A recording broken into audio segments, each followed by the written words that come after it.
Nelson Mandela was a fighter in every sense of the word. He was an amateur boxer as a young man, and he credited the sport with helping instill discipline and the will to persevere through adversity. I am joined now by VOA's Sunny Young from the sunny side of sports. Hi, Sunny. Welcome. Hi, Alex.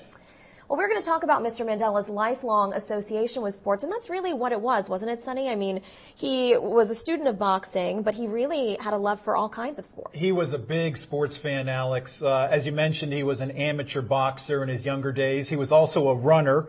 In his autobiography, Long Walk to Freedom, he wrote about how much boxing helped him withstand the blows of hatred and imprisonment, 27 years behind bars.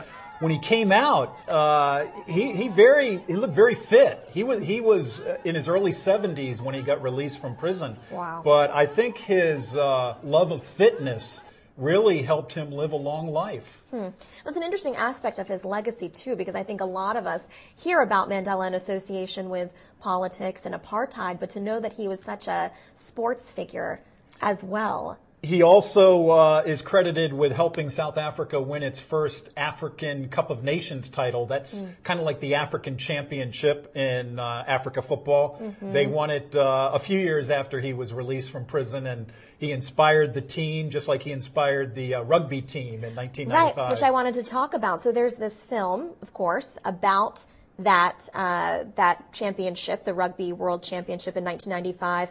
And the film stars Matt Damon. It's called Invictus. And that event is very emblematic, of course, as you mentioned, to Nelson Mandela's power to lead and unite his people. So what more can you tell us about that? Well, Matt Damon portrayed the captain of that 1995 Rugby World Championship team, Stephen Pienaar, who, by the way, was at Soccer City Stadium for Mr. Mandela's official public memorial. Pienaar, he describes it like he developed a very unique relationship with Mandela. They decided that this rugby team could be used to reconcile the South African people. The rugby team was very much viewed with disdain by the blacks in South Africa. They saw it as a legacy of apartheid. And Mr. Mandela threw his support behind the team. The Springboks is the nickname of the team.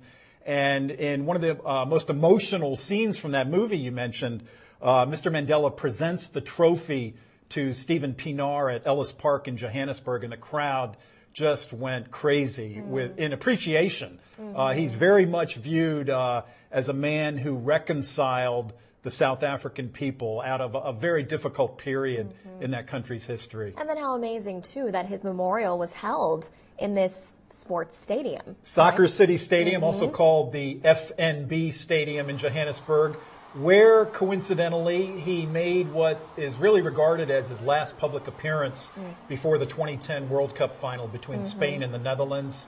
I was at the stadium that night, Alex, and I remember every fan getting out of their seats to cheer Mr. Mandela. He came into the stadium in a golf cart, and they just loved to see him.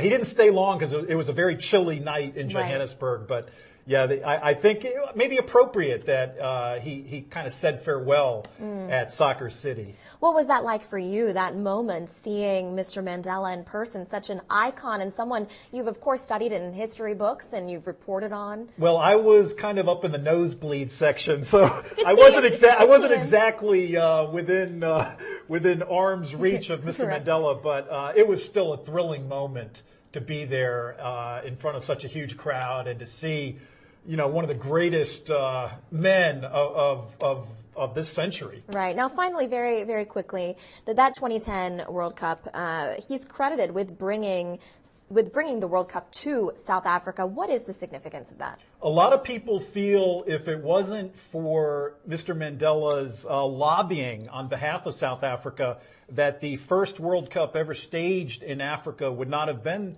It would have gone to perhaps Morocco, which was another bidding country for that World Cup. But yeah, he's very much seen as the man instrumental in bringing the World Cup to South Africa. Right, huge impact on the world of sports.